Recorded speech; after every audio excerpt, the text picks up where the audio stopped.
नमस्कार, मैं हूं आपके साथ अंजलि और आप देख रहे हैं न्यूज एक्टिव इंडिया। तो चलिए शुरुआत करते हैं आज की प्रमुख खबरों। रामनगर नगर निकाय चुनाव को लेकर रामनगर में अभी से सरगर्मी तेज हो गई है। रामनगर नगर परिषद के चुनाव में उप सभापति पद के लिए ऋषभ रंजन ने दावेदारी कर दी है। देहरादून से इंजीनियरिंग की पढ़ाई कर समाज सेवा में जुटा युवा ऋषभ रंजन ने नई सोच नई जोश के साथ रामनगर नगर का विकास करने के लिए चुनाव मैदान में उतर गए हैं। न्यूज एक्टिव इंडिया से संवाददाता अमित कुमार के साथ ऋषभ रंजन की खास बातचीत। बिहार में नगर निकाय चुनाव को लेकर सरगर्मी बढ़ रही है।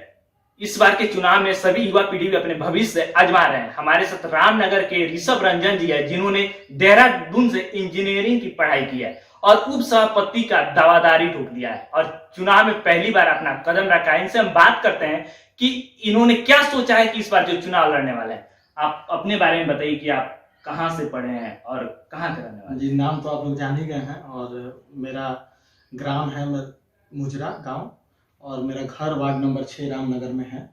हम लोग बचपन से यहीं रहे, यहीं पढ़ाई किए, फिर बाहर चले गए और मेरी इंजीनियरिंग की पढ़ाई हुई है देहरादून से। मैं सिविल इंजीनियर हूँ और सिविल इंजीनियर करके फिर मैं अभी 2 साल से रामनगर में हूँ और समाज सेवा में लगा हूँ। आप चुनाव लड़ने वाले हैं उपसभापति के लिए, क्या सोचा है अपने उपसभापति चुनाव को लेकर? रामनगर कहाँ तक विकास की नदियां बहाएंगे? देखिए, मेरा यही सोच है कि युवा लोग को चुनाव में भागीदारी अपनी होनी चाहिए। जो पहले के जो लोग हैं वो बस 10-15 साल से रहे हैं, लेकिन कुछ विकास रामनगर का कुछ खास किए नहीं है। हम लोग बाहर रहे हैं, पढ़ाई किए, देखे तो हम लोग का विकास तो हो गया है, लेकिन रामनगर का ऐसा कुछ विकास हुआ नहीं है। तो मेरे पास कुछ मुद्दे हैं जिसको लेकर मैं चुनाव में उतरा हूँ और यही एक ही सोच है कि अपना रामनगर का एक पूरा विकास हो। रामनगर के लिए ही सोचा है कि बस रामनगर का बढ़िया से विकास हो जाए। क्या मुद्दा है आपके लिए विकास को लेकर? क्या आपने सोचा? तो सिविल इंजीनियर का पढ़ाई भी किया, क्या आपने मुद्दा रखा है? देखिए, रामनगर में बस स्टैंड नहीं है, रामनगर में टेम्पो स्टैंड नहीं है, रामनगर का जो हॉस्पिटल है वहाँ कोई महिला डॉक्टर नहीं है। रामनगर में जब गन्ना ढुलाई के समय जरूरत से ज़्यादा जाम लगता है। रामनगर में पर्यटन का बहुत ही अपार संभावना है, लेकिन वैसा कुछ नहीं है। जो पहले के माननीय लोग रहे हैं उन्होंने कुछ नहीं किया है। तो ये मेरा एक सोच है कि रामनगर में पहले तो बस स्टैंड हम दें, फिर टेम्पो स्टैंड दें और बाईपास रोड का निर्माण करवाएं, जिससे रामनगर की जनता जाम मुक्त होगी। और जैसे आप रामनगर मेन बाजार में जाइएगा तो सब्जी का जितना ठेला रहता है वो सब रोड पे रहता है, जिसके चलते भी अंधीना भी पूरा जामे रहता है। तो रामनगर में सबसे ज्यादा जमीन गंडक के पास है, तो माननीय मंत्री से भी मेरी बात होती है। तो मेरा यही कोशिश है कि जमीन हम ले लें और वहां पे सब्जी वाले लोग को शिफ्ट करा दे, ताकि रामनगर के जो आम जनमानस है उनको जाम का नहीं ये झेलना पड़े, क्योंकि जाम से बहुत लोग त्रस्त हैं, हम भी त्रस्त हैं और आम जनता भी जाम से त्रस्त है।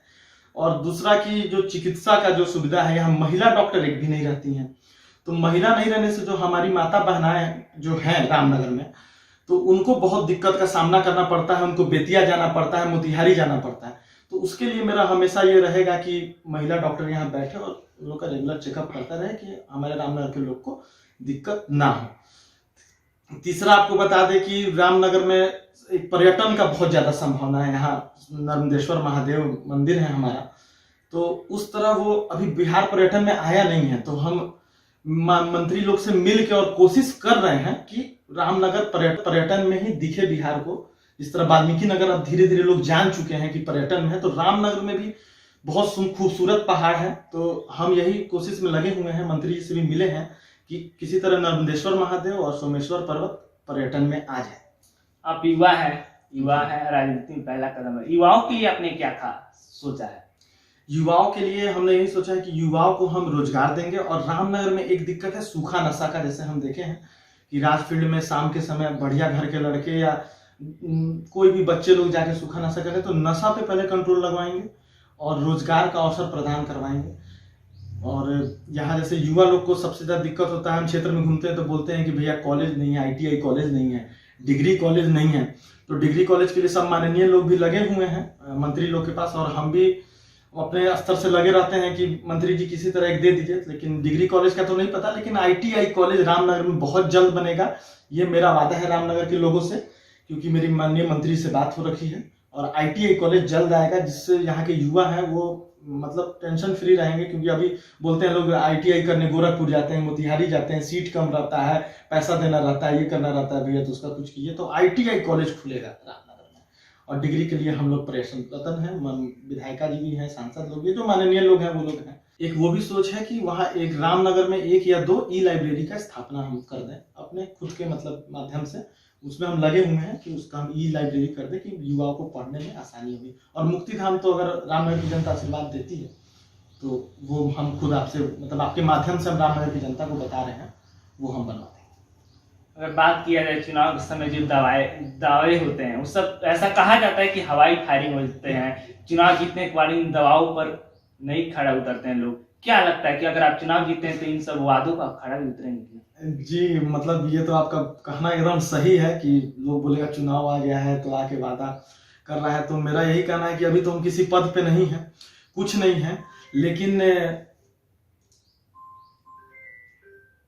पद पे नहीं है, कुछ भी नहीं है मेरा, लेकिन हम अपने स्तर से जितना हो सके उतना कोशिश कर रहे हैं। अगर रामनगर की जनता हमको आशीर्वाद दे देती है तो हमसे बहुत लोग कहता है ऊप मतलब चुप, तो हम बताना चाहेंगे कि हम ऊप मतलब चुप नहीं है।